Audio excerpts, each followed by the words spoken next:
उदित सीमानगर गांव के चौराहे पर पानी पूरी बेचा करता था, लेकिन सर्दी का माहौल हो चुका था, इसलिए उसकी पानी पूरी का काम कम चल रहा था।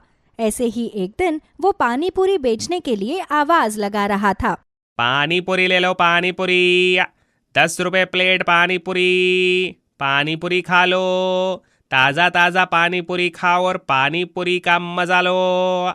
उदित आवाज लगाकर थक जाता है, पर कोई नहीं आता और इस तरह अब सुबह से शाम तक उसके ठेले पर कोई भी ग्राहक पानी पूरी खाने के लिए नहीं आता। सुबह से शाम हो गई, पर किस्मत तो देखो, एक ग्राहक मेरी दुकान पर नहीं आया। मुझे तो समझ नहीं आ रहा कि मैं अपना घर कैसे चलाऊं। उदित खुद से ये बात बोल ही रहा होता है कि तभी वहाँ एक औरत आती है और कहती है, अरे उदित भाई, कितने की दे रहे हो पानी पूरी? बहन जी, 10 रुपए प्लेट है, आपके लिए लगा दूं? ठीक है भाई, लगा दो, लेकिन चटपटा अच्छा रखना, मुझे चटपटा खाना बहुत अच्छा लगता है। बहन जी, आप पानी पूरी खाकर तो देखिए, आपको बहुत ज्यादा पसंद आएंगी। जैसा आपको चाहिए मैं वैसा ही पानी पूरी बनाता हूँ। उदित ये बोलता है और उसे पानी पूरी खिलाता है। औरत पानी पूरी खाकर देखती है। पहली पानी पूरी खाते ही उसके दांतों में ठंडक महसूस होती है और वो आधी पानी पूरी थूक देती है। क्या बात है बहन जी, पानी पूरी थूक क्यों दी? स्वाद में कुछ कमी थी क्या? नहीं भाई, तुम्हारी पानी पूरी का स्वाद तो बहुत अच्छा है, लेकिन तुम तो जानते हो कि मौसम कितना ठंडा है और ऐसे में ठंडा पानी दांतों पर लगते ही जलन मारता है। बहन जी, अब पानी पूरी तो ऐसे ही बनती है, इसीलिए मैंने ऐसे ही बनाई है। तुम चिंता मत करो भाई, मैं तुम्हें तुम्हारी पानी पूरी के प्लेट के 10 रुपए दे दूंगी, पर मुझसे एक से ज्यादा नहीं खाई जाएगी। मेरे दांत ठंडी चीज बर्दाश्त नहीं कर पाते। कोई बात नहीं बहन जी, जब आपने पानी पूरी खाई ही नहीं तो आप मुझे किस चीज के पैसे देंगी? मुझे कोई पैसे नहीं चाहिए, मैं जो भी कमाता हूँ मेहनत का कमाता हूँ। उदित इतना बोलकर उसे जाने के लिए कह देता है और वो वहां से चली जाती है।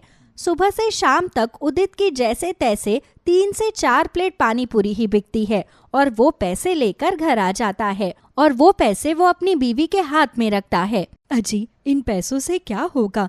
इन पैसों से हम हमारा गुजारा कैसे कर पाएंगे? शायद इसीलिए भगवान ने मुझे बांझ रखा है, क्योंकि हमारे पास बच्चों को पालने के लिए पैसे भी नहीं है।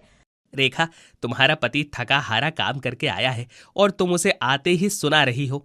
मैं क्या करूं अगर मेरी पानी पूरी नहीं बिकती है तो? और खबरदार, जो अगली बार खुद को बांझ बोला तो। माफ करना जी, मुझे खुद समझ में नहीं आ रहा कि इस गरीबी में हम लोग अपना गुजारा कैसे करेंगे, इसलिए भावनाओं में मेरे मुंह से ये सब बातें निकल गई।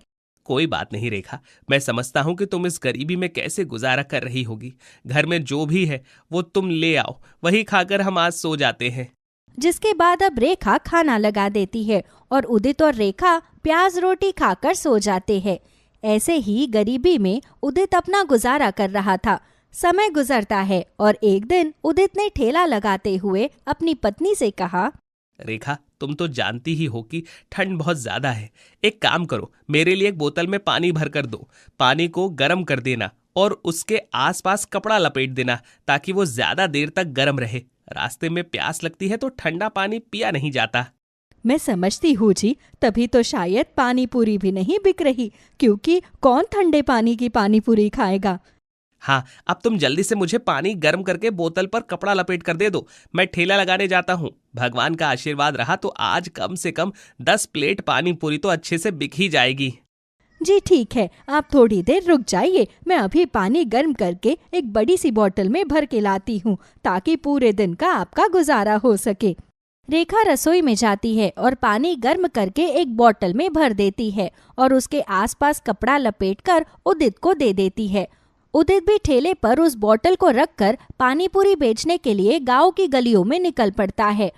गोलगप्पे खा लो, गोलगप्पे 10 रुपए प्लेट, 10 रुपए प्लेट। एक बार खाओगे बार बार आओगे, ऐसे गोलगप्पे कहीं नहीं पाओगे।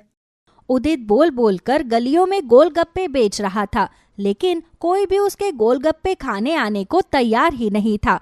उसे प्यास लगती है और वो पानी पीता है और खुद से कहता है, कब से घूम रहा हूं लेकिन कोई भी मेरे गोलगप्पे खाने के लिए नहीं आ रहा। ये तो अच्छा हुआ कि मैंने रेखा को बोलकर आज गर्म पानी ले लिया था, इससे सर्दी से राहत मिल जाएगी। उदित ये बोलता है और उसे उस औरत की बात याद आती है और उसने कहा, इतने ठंडे मौसम में जब मैं ठंडा पानी पी नहीं रहा तो लोग ठंडा गोलगप्पा कैसे खाएंगे। मुझे उन लोगों के बारे में सोचना होगा अगर मुझे अपना काम बढ़ाना है तो। बहुत सोचने के बाद में उदित के दिमाग में एक तरकीब आती है और वो खुद से कहता है, अगर मैं इस मौसम में गर्म गोलगप्पे बनाकर बेचूं तो लोगों को जरूर पसंद आएंगे, क्योंकि लोगों को ठंडे पानी से दिक्कत है, मेरे गोलगप्पे से नहीं। ये सोचकर अब उदित अपने गर्म पानी की बोतल का पानी गोलगप्पे के पानी में मिक्स कर देता है, जिससे गोलगप्पे का पानी गर्म हो जाता है और अब गलियों में घूमता है और जोर जोर से आवाज लगाता है, गोलगप्पे, गर्मा गर्म गोलगप्पे, एक बार खाओगे बार बार आओगे, ऐसे गोलगप्पे कहीं नहीं पाओगे, मात्र 15 रुपए में। उदित ऐसे ही आवाज लगाता है और वो हार नहीं मानता, क्योंकि उसे खुद पर पूरा भरोसा था। कुछ ही देर में उसके पास औरतों का झुंड लग जाता है, जो उससे कहती है, अरे भाई, लगता है हमने तुम्हारी बात सुनने में गलती कर दी है। क्या बोल रहे हो तुम? गर्मा गर्म गोलगप्पे? अगर हमें सुनने में गलती होती तो इतने सारे लोगों ने एक साथ कैसे सुना होता? इसने यही बोला है, गरम गरम गोलगप्पे। उदित इतनी सारी औरतों को एक साथ अपने ठेले पर देखकर खुश हो जाता है और कहता है, हाँ बहन जी, ये गर्मा गर्म गोलगप्पे हैं, एक बार खाकर तो देखिए, आपको बहुत पसंद आएंगे। तो फिर देर किस बात की? जल्दी से हम लोगों के लिए गरम गरम गोलगप्पे लगा दीजिए, हम भी तो जरा गरम गरम गोलगप्पे खाकर देखें। मुझे तो नाम सुनकर ही रहा नहीं जा रहा। जरूर ये गोलगप्पे अनोखे होंगे, तभी तो तुमने इनका नाम इतना अनोखा रखा है। जिसके बाद उदित उन सबको गरम गरम गोलगप्पे खिलाता है और गरम गरम गोलगप्पे खाकर औरतें कहती है, अरे वाह, क्या गोलगप्पे है! ऐसे गोलगप्पे तो मैंने जिंदगी में कभी नहीं खाए हैं। सर्दियों के मौसम में तो मैं गोलगप्पे खा ही नहीं पा रही थी, क्योंकि ठंड की वजह से गोलगप्पे खाने का मन ही नहीं करता था। दांतों की परेशानी और हो जाती थी, इसलिए गोलगप्पे नहीं खाती थी। भैया, मेरे लिए तो तुम रोज शाम को इस मोहल्ले में आ जाया करो। मुझे तो ये गोलगप्पे बहुत पसंद है। अब से मैं रोज तुम्हारे हाथों के गोलगप्पे खाऊंगी।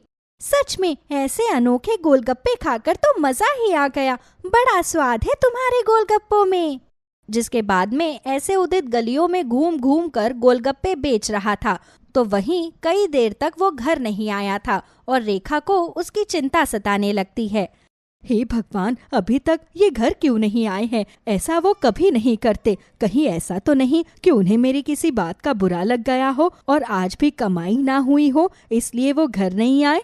हे भगवान, मेरा तो जी बैठा जा रहा है। मुझे तो समझ में नहीं आ रहा कि मैं क्या करूं, अब इनके बारे में कैसे पता करवाऊं। रेखा चिंता किए जा रही थी और ऐसे ही कुछ घंटे बीत जाते हैं। बस बहुत हो गया, अब मैं और सब्र नहीं कर सकती। मुझे खुद ही जाकर उन्हें ढूंढना होगा। अब रेखा उदित को ढूंढने के लिए गांव में निकल जाती है, तो उसे उदित अपने ठेले पर ही खड़ा हुआ मिलता है और उसके आसपास गोलगप्पे खाने वालों की भीड़ लगी हुई थी। अच्छा, तो ये यहाँ हैं और आज इनकी दुकान पर ग्राहक थे, इसलिए ये अभी तक घर नहीं आए और मैं बैठकर इनकी इतनी चिंता कर रही थी। अब रेखा उदित के पास जाती है, तो उदित आवाज लगा रहा था, गोलगप्पे ले लो, गोलगप्पे, या गर्मा गर्म गोलगप्पे बस थोड़े से बचे हैं, जिसको खाने हैं जल्दी आओ, जल्दी खाओ। रेखा भी अपने पति की आवाज सुनकर हैरान हो जाती है, क्योंकि उसे नहीं पता था कि उदित गरम गरम गोलगप्पे बेच रहा है। वो उसके पास जाती है और कहती है, गर्मा गर्म गोलगप्पे? ऐसे भी कोई गोलगप्पे होते हैं क्या भला? होती है रेखा, और आज तुम सिर्फ ऐसी चीज सुन नहीं रही हो बल्कि खाकर भी देखोगी। एक बार ये गोलगप्पे खाकर तो देखो। हाँ जी, वैसे तो मुझे गोलगप्पे इतने पसंद नहीं है, क्योंकि मुझे गोलगप्पे खाने की शुरू से आदत नहीं है, लेकिन ये नाम सुनकर खाने का मन बहुत कर रहा है। बड़ा अनोखा नाम है। रेखा, एक बार खाकर देखो, तुम भी मेरे गर्मा गर्म गोलगप्पों की फैन हो जाओगी। जिसके बाद अब उदित रेखा को गरम गरम गोलगप्पे लगाकर दे देता है और गोलगप्पा खाते ही रेखा कहती है, ये गोलगप्पे नहीं है, बल्कि हमारी सोई हुई किस्मत की चाबी है। आपको पता है, गांव के अंदर ये गरम गरम गोलगप्पे बहुत बिकेंगे। मैं भी यही चाहता हूँ रेखा, भगवान करे ऐसा ही हो। जिसके बाद कुछ दिन गुजरते हैं। उदित के गरम गरम गोलगप्पे गांव में खूब बिक रहे थे। हर कोई गोलगप्पे खाने के लिए कतार में खड़ा रहता। कुछ दिनों के बाद में उदित रेखा की आंखों पर पट्टी बांधकर उसे लेकर आता है और कहता है, आज हमारा सपना साकार होने जा रहा है। मैं तुम्हें एक ऐसी जगह लेकर आया हूँ जहाँ जाकर तुम खुश हो जाओगी। पर उस जगह को तो मैं तभी देख पाऊंगी ना जब आप मेरी आंखों से ये पट्टी हटाओगे। हाँ बाबा, रुक जाओ, इंतजार का फल मीठा होता है। अब रेखा की आंखों से जैसे ही उदित पट्टी हटाता है तो सामने उदित की एक बड़ी सी दुकान थी जिस पर लिखा था गरम गरम गोलगप्पे की दुकान। यहाँ पर ठंडा और गर्म दोनों तरह के गोलगप्पे खिलाए जाएंगे। मैं ये क्या देख रही हूँ, आपने गोलगप्पे की दुकान खोल दी। भगवान ने हमारी सोई हुई किस्मत को जगा दिया। ये सब उन इन्फ्लुएंसर्स की वजह से हो पाया है जिसने मेरे ठेले की वीडियो बनाकर अपने YouTube चैनल पर डाल दी और सब लोग गर्मा गर्म गोलगप्पे खाने के लिए आने लगे हैं। ये तो बहुत अच्छी बात है जी। बस यही नहीं, अब तो लोग मुझसे तरह तरह के गोलगप्पों की मांग कर रहे हैं। चॉकलेट वाले गोलगप्पे, पान वाले गोलगप्पे। मैं सोच रहा हूँ कि मैं हर तरह के गोलगप्पों की दुकान खोल लूँ। अजी, फिर आपने इस दुकान का नाम ये क्यों रखा है? आप इस दुकान का कुछ और भी तो नाम रख सकते थे। जब हमारे पास कुछ नहीं था तो इसी गर्मा गर्म गोलगप्पे ने हमारी सोई हुई किस्मत जगाई, इसीलिए उसी के नाम पर मैंने अपनी दुकान का नाम रखा गर्मा गर्म गोलगप्पे। सच में मुझे बहुत खुशी है कि अब हमारी सोई हुई किस्मत जाग जाएगी। मुझे उम्मीद है कि भगवान हमें अब जल्दी से एक संतान दे देगा। तुम बिल्कुल भी चिंता मत करो रेखा, अब मैं तुम्हें अच्छे से अच्छे डॉक्टर को दिखाऊंगा और खुद को भी, और हम पता करेंगे कि आखिर हमें संतान क्यों नहीं हो रही। सोनम की सास और उसकी ननद बारी बारी से उसको दिलासा दे रही थी। विनोद को गुजरे हुए पूरे 13 दिन हो गए थे। उसकी 13वीं पर आए हुए लोग भी वापस जा चुके थे और सोनम अभी भी रोए जा रही थी। चुप हो जा सोनम, अगर तेरा पति गया है तो मेरा भी तो बेटा गया है। हाँ भाभी, मेरा भी तो भाई गया है। उन दोनों की बात सुनकर सोनम ने अपने आंसू पोंछे और फिर चुपचाप अपने कमरे में अपने बच्चों के पास चली गई। अगले दिन सुबह विनोद के घर इंश्योरेंस वाले आए। विनोद ने 2-3 पॉलिसी अपने इंश्योरेंस की ली हुई थी और उसके ऑफिस से भी कुछ लोग आते हैं जो विनोद के नाम के जितने पैसे ऑफिस में थे वो सब सोनम को सौंप देते हैं और 10 दिन के अंदर ही अंदर विनोद ने जितने भी सिक्योरिटी के लिए पॉलिसी ली हुई थी उन सब का पैसा सोनम को मिल जाता है। देखा सोनम बेटी, जिसको जाना था वो चला गया। आगे इन दोनों बच्चों की तरफ देखो। ये जितना भी तुम्हें पैसा मिला है, मेरी बात मानो, सारा कैश करा लो। ये घर तो मेरे नाम है, हम यहाँ से चले जाएंगे, इसको बेच देंगे। अब हमारे पास इन 2 बच्चों के सिवा और कौन है? इनके उज्जवल भविष्य को देखना होगा। हाँ मम्मी जी, आप बिल्कुल ठीक कह रही हैं। इस घर में अब मेरा भी मन नहीं लगेगा। भाभी, आप बिल्कुल भी चिंता मत करो। भैया की जगह अब मैं लूंगी। मैं नौकरी करूंगी, मैं सब कुछ देखूंगी। अपनी सास और ननद की बातें सुनकर सोनम को भी लगा कि वो लोग कितने अच्छे हैं और उसके भले के लिए सोच रहे हैं। फिर सोनम ने उन लोगों की बात मान ली और सारा पैसा कैश करा लिया। सोनम, कल हम लोग यहाँ से चले जाएंगे। बेटा, बच्चों का मन ऐसा ही होता है। ये सारा पैसा मेरे कमरे में रख दो। ठीक है मम्मी जी, आप ही सारे पैसे ले जाइए। सारा पैसा अपनी सास के हाथ में देने के बाद में सोनम अपने बच्चों के साथ सो गई और सुबह जब आंख खुली तो घर में अजीब अजीब आवाजें सुनाई दे रही थी। वो अपने कमरे का दरवाजा खोलकर बाहर आती है तो वहां अनजान लोगों को देखती है। अरे भाभी जी, आप अभी तक यहीं पर हैं? मेरा घर है तो मैं तो यहीं पर होंगी, लेकिन आप लोग यहाँ क्या कर रहे हैं? भाभी जी, ये वो लोग हैं जिन्होंने ये घर खरीदा है। मैं इनको यहाँ पर दिखाने के लिए आया हूँ।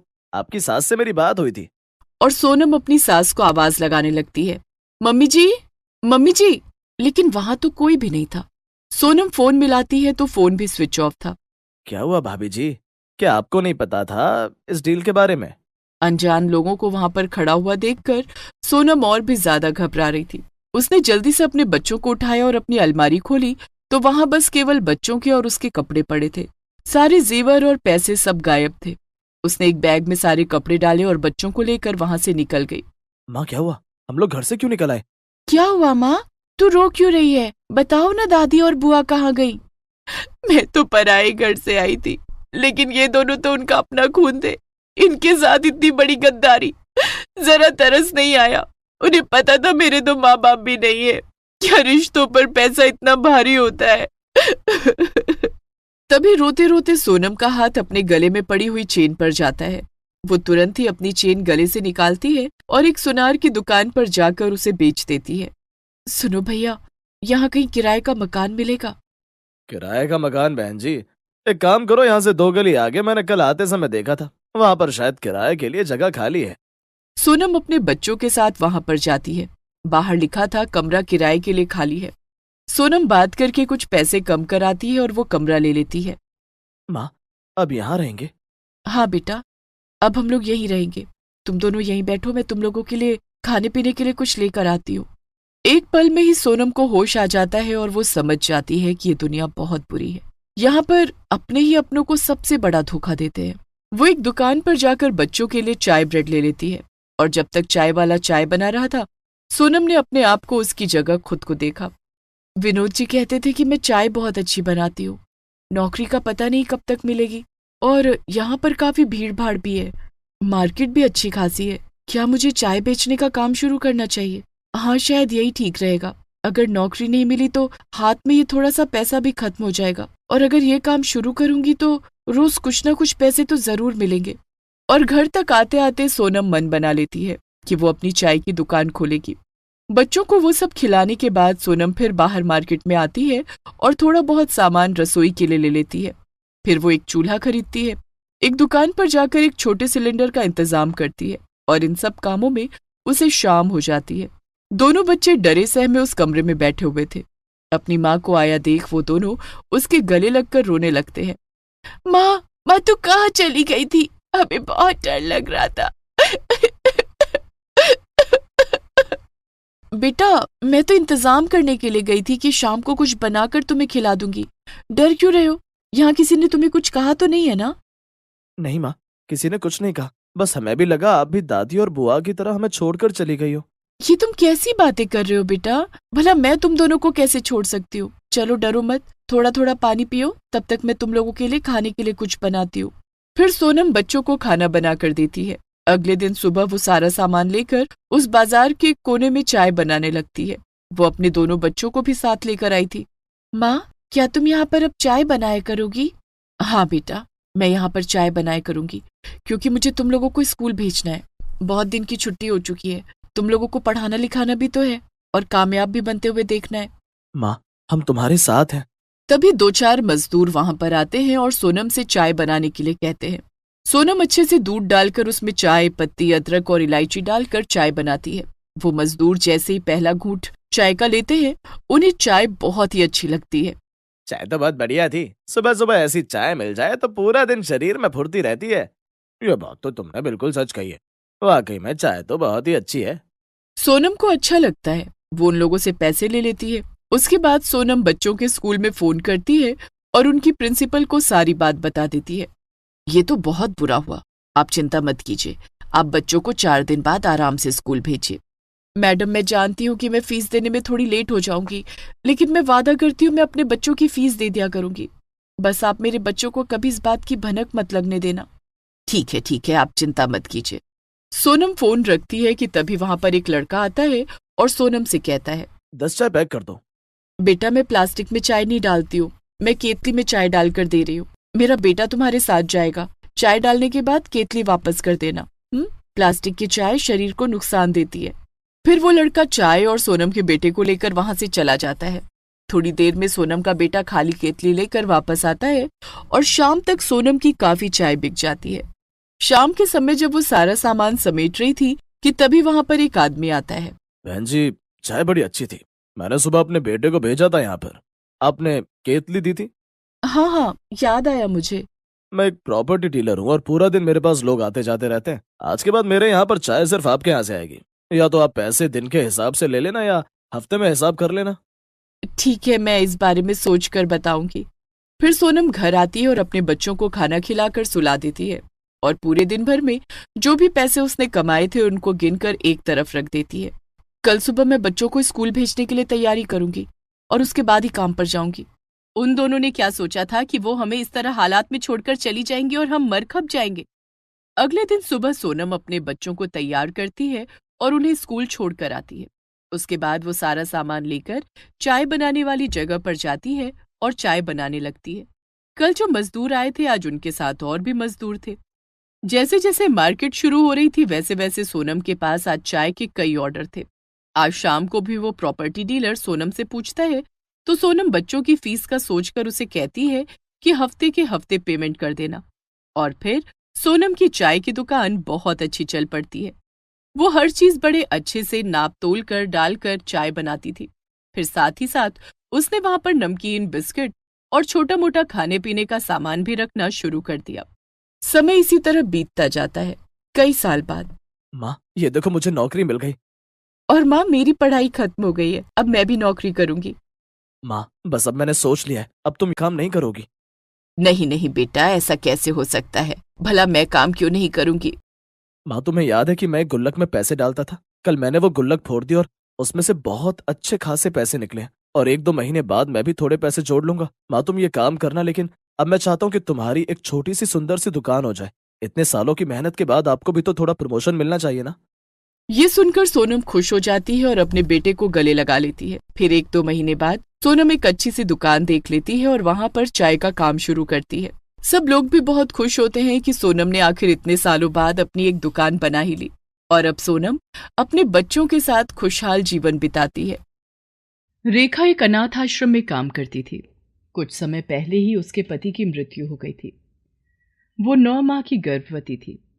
इस आश्रम को चलाने वाले गिरधारी लाल बहुत ही अच्छे इंसान थे और उनकी पत्नी सरला भी आश्रम में सब बच्चों का बहुत ख्याल रखती थी। रेखा के बारे में जानकर सरला को बहुत दुख होता है। रेखा, तुम्हारा 9वां महीना चल रहा है, जरा संभल कर काम किया करो। मैंने देखा आज सुबह से ही तुम सारी जगह पर झाड़ू पोछा किए जा रही हो। यहाँ पर और भी लोग हैं, ये काम वो भी कर सकते हैं, तुम कोई और काम कर लो। अब मैं क्या करूं मैम, मेरे पास कोई और काम है ही नहीं। जब से वो गए हैं तब से इधर उधर मन लगाने की कोशिश करती रहती हूँ और जब से डॉक्टर ने मुझे बोला है कि मेरे जुड़वा बच्चे होंगे तब से मैं और भी टेंशन में हूँ। क्या क्या कहा तुमने? तुम जुड़वा बच्चों की माँ बनने वाली हो, तो इसमें दुखी होने की क्या बात है? अब मैं आपको क्या बताऊं, मैं अकेली जान कैसे 2 बच्चों को रख लूंगी। अगर बेटा बेटी हो गई तो भी ठीक है, अगर दोनों बेटे भी हुए तो भी ठीक है, अगर मेरी दोनों जुड़वा बेटियां हुई तो फिर मैं कैसे संभाल पाऊंगी? 2 लड़कियों के बारे में सोचकर ही मुझे होल आ रहे हैं। इसमें इतनी डरने की क्या बात है रेखा, सब पल जाएंगी। आप नहीं समझोगी मैम, अगर जुड़वा बेटियां हुई तो उनका विवाह भी करना पड़ेगा। तो ठीक है, अगर तुम्हारी जुड़वा बेटियां हुई तो एक बेटी को मैं गोद ले लूंगी। रेखा इस अनाथ आश्रम में 2 साल से काम कर रही थी और सब उसके स्वभाव को बहुत अच्छी तरह जानते थे। वो एक बहुत ही सभ्य महिला थी, ज्यादा पढ़ी लिखी नहीं थी। पति के मरने के बाद से थोड़ी सी परेशान रहने लगी थी। देखते ही देखते रेखा के प्रसव का दिन आ जाता है। जैसा कि रेखा को डर सताए जा रहा था, उसके यहाँ 2 जुड़वा बेटियां जन्म लेती हैं। आपको 2 जुड़वा बेटियां हुई हैं? क्या आपके साथ कोई आया है? तभी सरला अपने पति गिरधारी लाल के साथ वहां आती है। रेखा, मैंने तुमसे वादा किया था कि अगर तुम्हारे यहाँ जुड़वा बेटियां होंगी तो एक बेटी को मैं गोद ले लूंगी। क्या तुम इसके लिए तैयार हो? ये सुनकर रेखा थोड़ी परेशान हो जाती है, लेकिन फिर अपनी दोनों बेटियों के भविष्य को लेकर वो चिंतित हो जाती है और सरला को हाँ बोल देती है। तुम्हारा धन्यवाद रेखा, आज तुम्हारी वजह से मेरी भी झोली भर गई। मैं तुम्हारा जितना भी शुक्रिया अदा करूं वो कम है। आप मेरी एक बेटी ले लो, उसे अभी मैंने देखा तक नहीं है। अगर मैंने उसे देख लिया तो मैं उसे दे नहीं पाऊंगी, इसलिए आप अभी जाकर सारी कानूनी कार्रवाई करके उस बेटी को ले लो। सरला रेखा की बात को सही ठहराती है और जाकर कानूनी कार्रवाई करके उसकी एक बेटी को गोद ले लेती है और सरला रेखा की मदद करने के लिए उसे एक रकम भी देती है। पहले तो रेखा बहुत मना करती है, लेकिन बाद में उन पैसों को ले लेती है और अपनी बेटी को लेकर अपने गांव चली जाती है। वहीं गांव में उसके पास एक जमीन का छोटा सा टुकड़ा था और एक छोटा सा घर। जिस घर को बड़ा करने का सपना देखने के लिए वो दोनों पति पत्नी शहर आए थे और यहीं से रेखा की दोनों बेटियों की किस्मत एकदम से बदल जाती है। रेखा अपनी बेटी का नाम विभा रखती है और सरला अपनी बेटी का नाम आभा। सरला अपनी बेटी आभा के लिए सारी खुशियां खरीद कर ले आती है। क्या चीज नहीं थी जो आभा के कमरे में नहीं थी? सुंदर सा पालना, बहुत सारे खिलौने, सुंदर सुंदर कपड़े, मखमल का बिस्तर। वो किसी राजकुमारी की तरह लग रही थी। और उधर रेखा अपनी बेटी को लेकर गांव आ जाती है। तो गांव में वो उसके लिए एक चद्दर का पालना बनाती है। अपने ही हाथ से ही सिले हुए कुछ खिलौने बनाती है और रेखा काम करते वक्त उसे कभी अपनी पीठ पर बांध लेती तो कभी अपनी छाती पर। वो अपनी छोटी सी जमीन पर सब्जियां उगाती और उन्हें ही बेचकर अपना गुजारा करती। देखते ही देखते 6 साल भी हो जाते हैं और दोनों बच्चे स्कूल जाने के लिए तैयार हो जाती हैं। सुनो जी, आभा का कल पहला दिन है स्कूल जाने का। मैं तो ये सोच रही हूँ कि ये 4-5 घंटे मैं उसके बिना कैसे बिताऊंगी। इतने सालों में मैंने उसे एक बार भी अपने से दूर नहीं किया। तुम बहुत अच्छी माँ हो। किसी पराई लड़की को इतना प्यार दिया है कि सगी माँ भी न दे पाती। आज तो आपने ये बात कह दी, लेकिन आइंदा कभी भी ये बात कहकर मेरा दिल मत दुखाना। आभा मेरी ही बेटी है। तभी आभा भागते भागते वहां आती है और अपनी माँ के गले लग जाती है। मम्मी जी, आप कौन सी बोतल ले आई हो? मैंने कहा था ना मुझे पिंक कलर की बोतल चाहिए और आप मेरे लिए ब्लू ले आई हो। आई एम सॉरी बेटा, चलो तुम तैयार हो जाओ, मैं तुम्हें अभी पिंक कलर की बोतल दिलाकर लाती हूँ। सरला आभा को बोतल दिलाने के लिए जाती है और उधर गांव में, अरे वाह वाह, आपने तो कितना सुंदर रंग बिरंगा मेरा बस्ता तैयार कर दिया। स्कूल में तो सब बच्चे फिर मेरा ही बस्ता देखेंगे। मेरी प्यारी गुड़िया, देख मैंने तेरे लिए ये बोतल भी तैयार की है। रेखा एक खाली पानी की बोतल पर सुंदर सी नक्काशी करके उसे पीने की बोतल बनाकर विभा को दे देती है और वो दोनों चीजों को पाकर बहुत खुश हो जाती है। दोनों बच्चियां अलग अलग जगह पर स्कूल जाना शुरू कर देती हैं। स्कूल जाते हुए अभी कुछ ही समय होता है कि रेखा, तुम्हारी बेटी तो पढ़ाई में बहुत होशियार है। कोई भी चीज एक ही बारी में याद कर लेती है।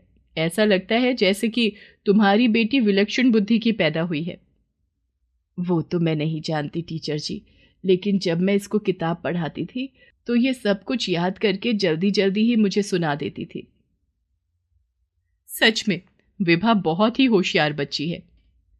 उधर आभा के लिए भी टीचर यही बोलती है, जिसे सुनकर सरला बहुत खुश हो जाती है और देखते ही देखते दोनों बच्चियां 12वीं की कक्षा पास कर लेती हैं। एक तरफ आभा बहुत अमीरी में जीवन गुजार रही थी, जहां उसे किसी भी चीज की कमी नहीं होती थी। वहीं विभा एक एक चीज के लिए तरसती रहती थी, लेकिन कभी भी रेखा से किसी भी चीज की फरमाइश नहीं करती थी। स्कूल की तरफ से विभा को स्कॉलरशिप मिलती है। रेखा, विभा ने तो हमारे स्कूल का ही नहीं पूरे जिले का नाम रोशन कर दिया। इस पर भगवान की असीम कृपा है। सरकार की तरफ से विभा को स्कॉलरशिप मिली है और जो एंट्रेंस टेस्ट इसने दिया था उसमें तो ये अव्वल रही है। इसलिए तुम इसका भविष्य खराब मत करो इस गांव में रहकर। इसको लेकर तुरंत शहर चले जाओ। वहां के एडमिशन की सारी प्रक्रिया पूरी हो जाएगी। इस काम में मैं तुम्हारी मदद करूंगी। और किस्मत वापस रेखा को शहर ले आती है। उसे अपनी दूसरी बेटी की बहुत याद आती है। एक बारी रेखा सोचती है कि अनाथ आश्रम जाकर देखूं, फिर मन कड़ा करके नहीं जाती। विभा का एडमिशन शहर के नामी कॉलेज में हो जाता है। देख विभा, नया शहर है, जरा संभल कर बेटा। यहाँ के तौर तरीके सब तेरे लिए नए हैं। माँ, मैं सब जानती हूँ, आपकी बेटी सब संभाल लेगी। पर माँ, हम यहाँ क्या करेंगे? हमारे पास तो काम भी नहीं है। तेरी प्रिंसिपल ने मुझे काम दिला दिया है एक स्कूल में आया का, वहीं रहने का भी हो जाएगा। तू अपने कॉलेज जा, मैं भी काम पे जाती हूँ। विभा कॉलेज जाती है। इतना बड़ा कॉलेज देखकर उसका मुंह खुला का खुला ही रह जाता है। उसे अंदर जाने में भी डर लग रहा था।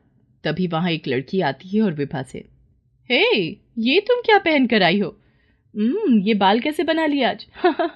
और ये सस्ता सा सूट, क्या ये ड्रीम्स है तुम्हारे? आप मुझे ऐसे क्यों बोल रही हो? और क्या बुराई है मेरे कपड़ों में? ऐसा बोलकर विभा वहां से चली जाती है और वो लड़की उसे ही देखे जा रही थी। तभी पीछे से आभा आकर उसके सिर पर मारती है। तू यहां है और मैं तुझे गेट के पास देख रही थी। ओए सुन, तू इतनी जल्दी कपड़े बदल कर कैसे आ गई? भांग खा ली है क्या? मैं यही पहन कर आई हूं। तुझे यकीन नहीं होगा, अभी बिल्कुल तेरे जैसी लड़की देखी मैंने। चल पागल हो गई है तू, मैं अकेली ही खुद जैसी हूं। पता किया कहाँ है हमारी क्लास? फिर वो दोनों अपनी क्लास में जाते हैं। वहां विभा पहले से ही क्लास में होती है। जब दोनों एक दूसरे को देखती हैं तो देखती ही रह जाती हैं। देखा, मैं इसी की बातें कर रही थी। ऐसा कैसे हो सकता है? ये तो दिखने में ही इतनी गरीब लग रही है। नहीं नहीं, ऐसा नहीं हो सकता। अरे, ये तो बिल्कुल मेरे जैसी है। तभी टीचर आ जाती है। तुम दोनों बहनें हो? दोनों एक साथ बोलती हैं। नहीं, पर दोनों को देखकर सब यही कह रहे थे कि ये सगी बहनें लग रही हैं। कॉलेज के बाद दोनों घर जाती हैं। मम्मी, मेरी क्लास में एक लड़की आई है, बिल्कुल मेरे जैसी। हम दोनों जुड़वा लग रही थी। बस वो किसी आया की बेटी है। ये सुनकर सरला थोड़ी हैरान होती है और सोचती है कि रेखा तो गांव में रहती है, फिर वो लड़की कौन होगी? और वहां विभा। माँ, आज हूबहू मेरे जैसी लड़की मेरी क्लास में मैंने देखी। हे भगवान, कहीं वो मेरी ही बेटी तो नहीं है?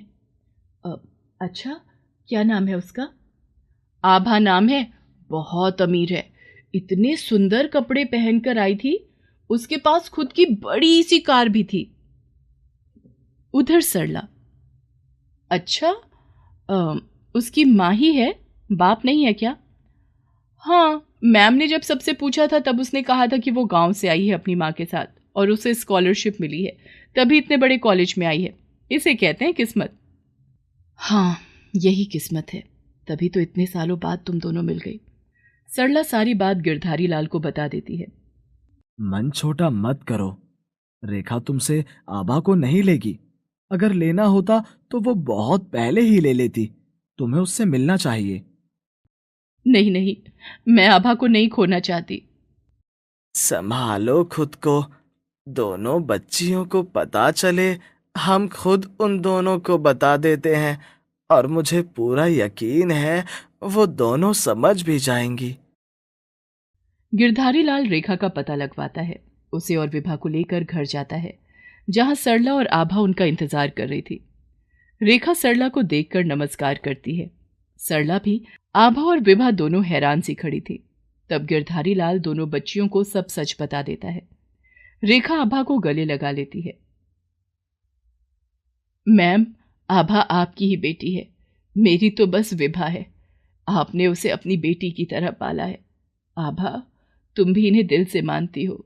और बेटा, मैं और विभा को आदत है इस लाइफ की, तुम नहीं रह पाओगी। और फिर सरला जी से अच्छी माँ तुम्हें नहीं मिलने वाली थी। दोनों बहनें अच्छी दोस्त बन जाती हैं और अपनी पढ़ाई खत्म होते ही विभा को सरकारी नौकरी मिल जाती है और आभा की शादी सरला बड़ी धूमधाम से करा देती है। और वहीं विभा अपनी माँ रेखा को बहुत खुश रखती है और अपने ही विभाग के एक लड़के से उसकी शादी हो जाती है।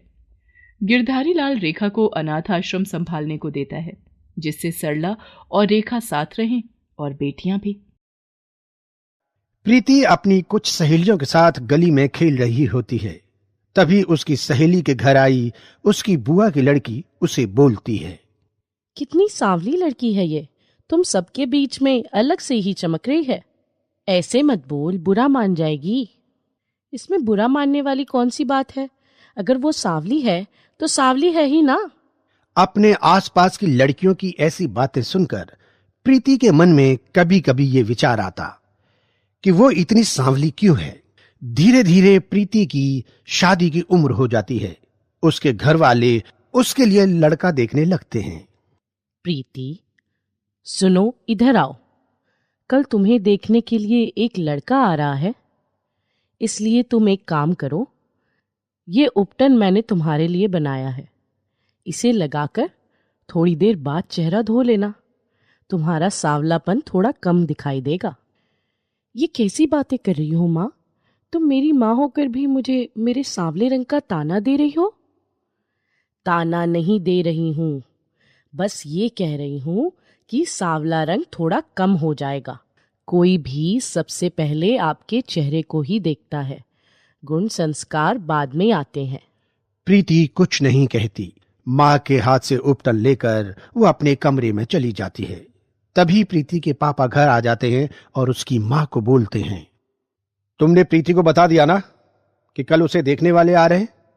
अगर हमारी प्रीति का रंग थोड़ा साफ होता तो अभी तक उसकी शादी हो जाती। मैं तो थक गया हूं। अब हर हफ्ते कोई न कोई प्रीति को देखने आता है और रिजेक्ट करके चला जाता है। बस कल जो आ रहे हैं माता रानी कृपा करे वो प्रीति को पसंद कर लें। प्रीति अपने सांवले रंग को लेकर फिर दुखी हो जाती है। उसे रोज रोज इस तरह लोगों के सामने चाय पानी ले जाना अच्छा नहीं लग रहा था। मेरे सांवलेपन को लेकर सभी मुझे कोसते रहते हैं। क्या सांवला रंग इतना बुरा होता है? होता ही होगा, तभी तो माँ मुझे किसी भी शादी फंक्शन में नहीं लेकर जाती। अगले दिन प्रीति को देखने वाले आते हैं और वो भी प्रीति को रिजेक्ट करके चले जाते हैं। प्रीति को बहुत बुरा लगता है, पर अब किया भी क्या जा सकता था। आज भी लड़के वाले ना करके चले गए। मुझे तो समझ नहीं आता कि इस रंग का इतना इशू क्यों बना लेते हैं लोग। 1 महीने तक प्रीति को देखने कोई नहीं आता। प्रीति भी चैन की सांस लेती है कि रोज रोज ड्रामा नहीं करना पड़ता। फिर एक रोज उसकी रिश्तेदार उसके घर आती है। अरे चांदनी बहन, बड़े दिनों बाद आना हुआ। सब घर में कुशल पूर्वक तो है ना? माता रानी की कृपा है, बस तू बता कैसी है?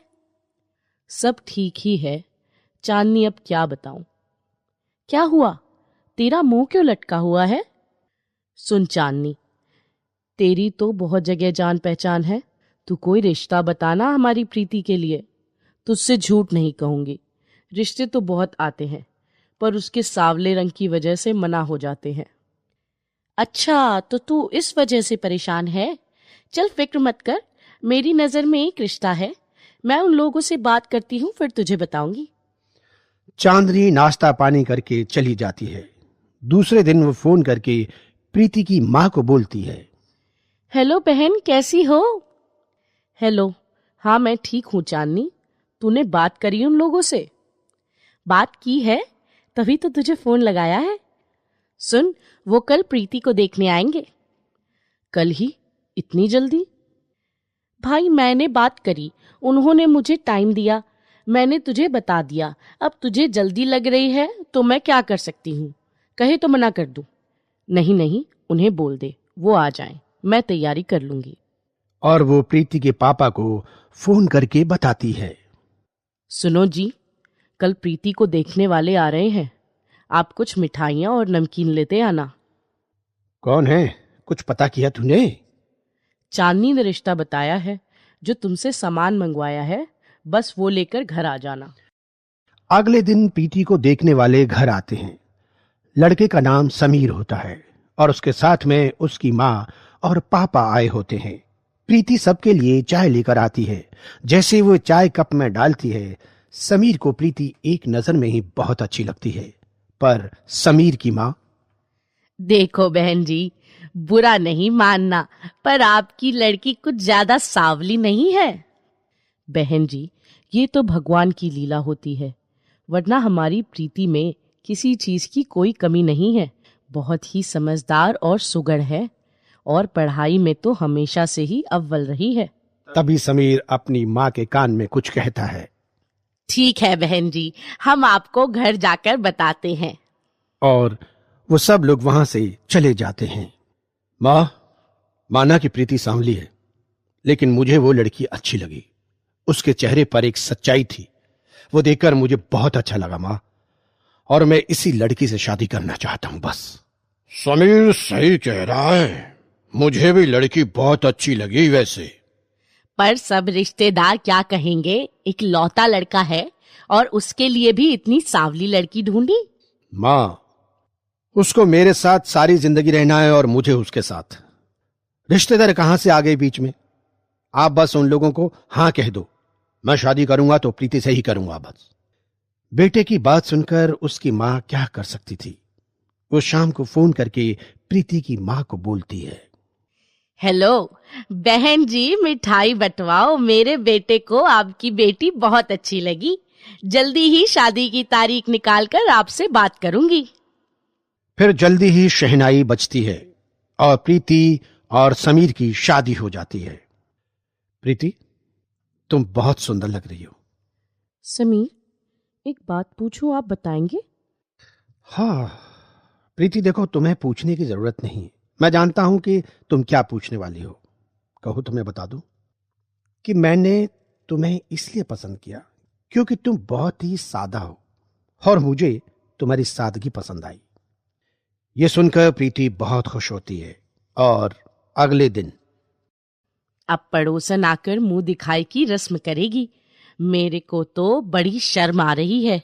कितनी सांवली बहू पसंद करी है, सभी ताने मारेंगी। कैसी बात कर रही हो? तुम रस्म की तैयारी करो, जो जो बोलता है उसे बोलने दो।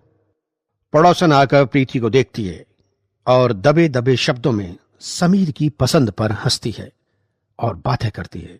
एक दो तो प्रीति के मुंह पर ही बोल देती हैं। क्या हुआ समीर की माँ, तू क्या बहू अंधेरे में देखने गई थी? अरे बहू पसंद करते समय ये भी देखते हैं कि आगे आने वाले बच्चे किस रंग के पैदा होंगे। अब मैं क्या करूं बहन, आजकल के बच्चे अपने माँ बाप की सुनते ही कहाँ हैं। ये तो समीर की पसंद है। मुंह दिखाई की रस्म के बाद सब चले जाते हैं। तब प्रीति के सामने ही उफ, कितनी बेइज्जती महसूस हो रही है मुझे। और प्रीति, जरा सा क्रीम पाउडर ज्यादा नहीं लगा सकती थी? चल जा, हो गई रस्म, अब जाकर बैठ अपने कमरे में। नई नवेली प्रीति अपने रंग की वजह से फिर शर्मिंदा होती है और रोने लगती है। तभी समीर आता है। ओहो, तो मोहतरमा जी यहाँ बैठकर रो रही हैं। आपको भी शर्म आएगी ना अपने दोस्तों से मिलवाते हुए मुझे। देखो, तुम्हें मैंने पसंद किया है तो तुम्हें किसी की भी सवाल का जवाब देने की कोई जरूरत नहीं है। तुम मेरे दिल को बहुत सुंदर लगती हो, समझी तुम?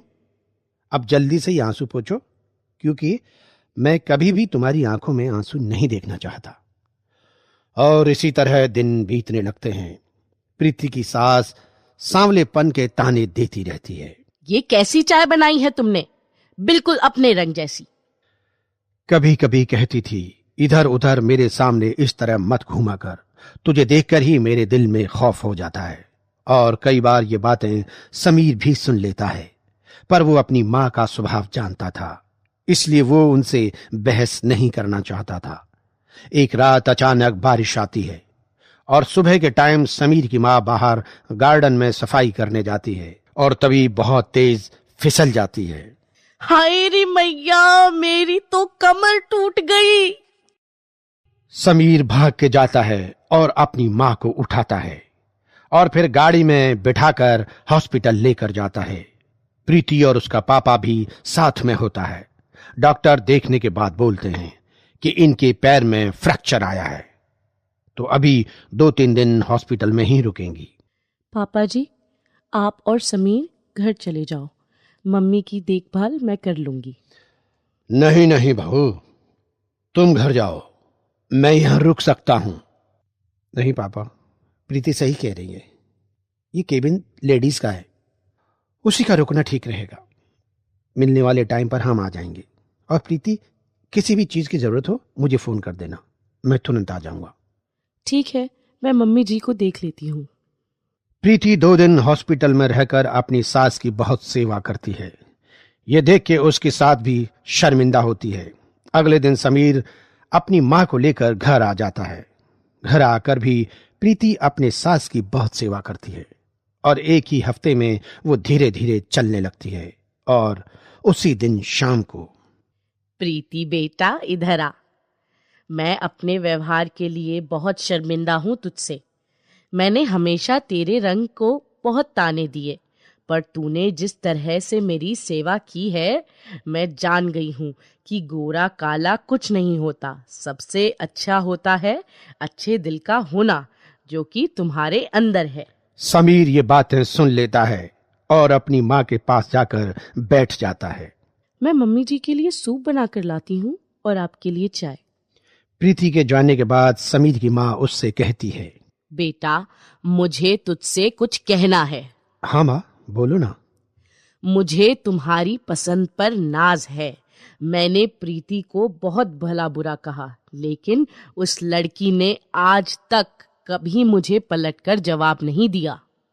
मैं सब जानता हूँ माँ, मैंने भी कई बार आपको उसको ताने देते हुए सुना है, पर तुम यकीन नहीं करोगी कि प्रीति ने आज तक मुझे कभी भी आपके बारे में कुछ नहीं कहा। प्रीति, मुझे माफ कर दो। मेरा रवैया तुम्हारे साथ सही नहीं था, पर आज मैं जान गई हूं कि तुम बहुत अच्छी लड़की हो और मुझे बहुत खुशी है कि तुम मेरी बहू हो। और उसके बाद सब लोग खुशी खुशी रहने लगते हैं।